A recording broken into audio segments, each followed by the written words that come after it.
आप सभी के अंदर विराजमान मेरे परम पिता परमात्मा को मेरा कोटि कोटि नमन।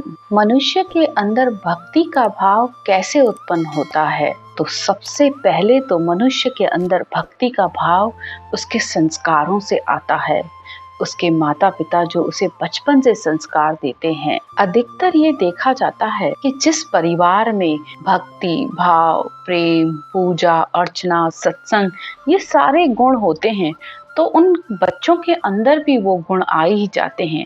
देर सवेर भक्ति का गुण उनमें जरूर लगता है। भागवत के पहले स्कंद में एक जगह पर एक छोटी सी कहानी आती है जिसमें ये बताया जाता है कि एक बार भक्ति रूपी माता रो रही थी तो उससे किसी ने पूछा कि तुम क्यों रो रही हो? इस पर भक्ति रूपी माता कहती है कि मैं इसलिए रो रही हूँ क्योंकि मैं तो जवान हूँ लेकिन मेरे दोनों पुत्र ज्ञान और वैराग दोनों ही बुढ़े हैं, इनके बिना मैं चल भी नहीं सकती। तो हमारी हालत भी कुछ इसी तरह की है। हम भक्ति तो करना चाहते हैं लेकिन न तो हमें ज्ञान की समझ होती है और ना ही हमारे अंदर माया के प्रति वैराग उत्पन्न होता है। तो भक्ति आप ज्ञान और वैराग के बिना कर रहे हैं तो आप कैसे परमात्मा को प्राप्त करेंगे? क्योंकि परमात्मा के लिए तो सबसे पहले तो ज्ञान की समझ होनी चाहिए। तो आज की ज्ञान चर्चा मनुष्य के अंदर भक्ति कैसे उत्पन्न हो उस पर है। सुखराम महाराज कहते हैं, भगत भाव सु उपजे सुनजो सब संसार, जन सुखदेव जी कहत है सब विद वेद विचार। सुखराम जी महाराज कहते हैं कि मैं सब वेदों के ज्ञान के आधार पर तुमसे कहता हूँ कि भक्ति भाव से उत्पन्न होती है, यानी बिना भाव प्रेम के भक्ति हमारे अंदर उत्पन्न ही नहीं हो सकती। तो सबसे पहला भक्ति का गुण है भाव होना चाहिए आपको परमात्मा के प्रति, और दूसरा आप अंदर से इच्छा होनी चाहिए, यानी परमात्मा को प्राप्त करने की जब तक आपके अंदर इच्छा ही नहीं होगी तो आप कैसे भक्ति करोगे? तो इच्छा भी किसको? अंतरात्मा को, अंतर निज मन को, तभी परमात्मा के प्रति प्रेम जागृत होता है। और दूसरा, सब प्राणियों पर, जीवों पर दया करने पर भी भक्ति का भाव उत्पन्न होता है। दया का भाव अंतर में होने से मनुष्य खराब काम, अशुभ विचार, अशुभ कार्य से दूर रहता है, जिससे कभी न कभी उसके अंदर भक्ति का भाव आ ही जाता है।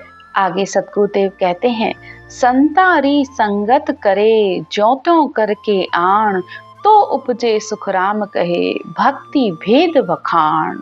संतों की संगत करने पर, सत्य की संगत करने पर भक्ति कभी न कभी हमारे अंदर प्रकट हो ही जाती है।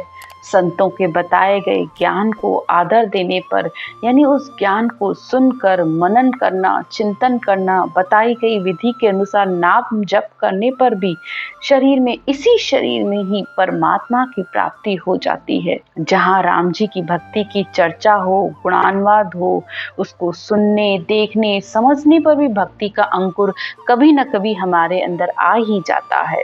और दूसरा, केवली संतों के प्रताप से भी भक्ति का भेद व विचार पैदा होते हैं।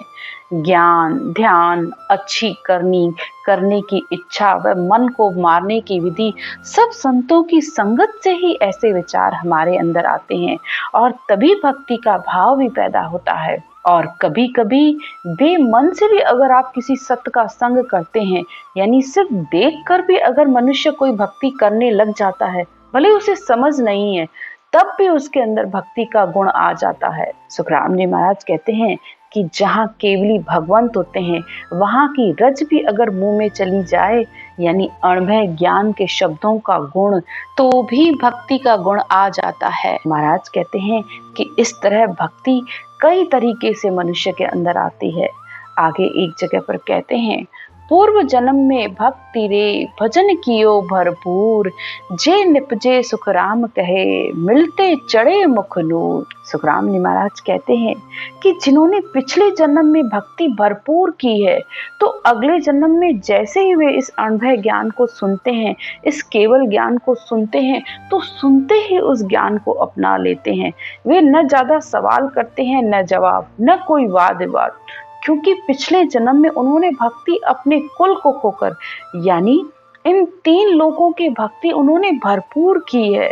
तो परमात्मा की दया से इस जन्म में मिलते ही वो इस ज्ञान को धारण कर लेते हैं। तो इस तरह भक्ति भाव से, दया से, प्रेम से, विश्वास से, अच्छे लक्षण धारण करने से, संतों के संग से, सत्य का संग करने से, केवल ज्ञान को सुनने से, व सत्य यानी आत्मा को सत्य का संग कराने से, क्योंकि आत्मा को सत्य की पहचान होती है। तो आत्मा जैसे ही ऐसा ज्ञान सुनती है तो वह धारण कर लेती है। और पिछले जन्म में भक्ति अगर की भी होती है तब भी ये आत्मा जल्द ही उसको धारण कर लेती है। आज की चर्चा यहीं तक। राम राम।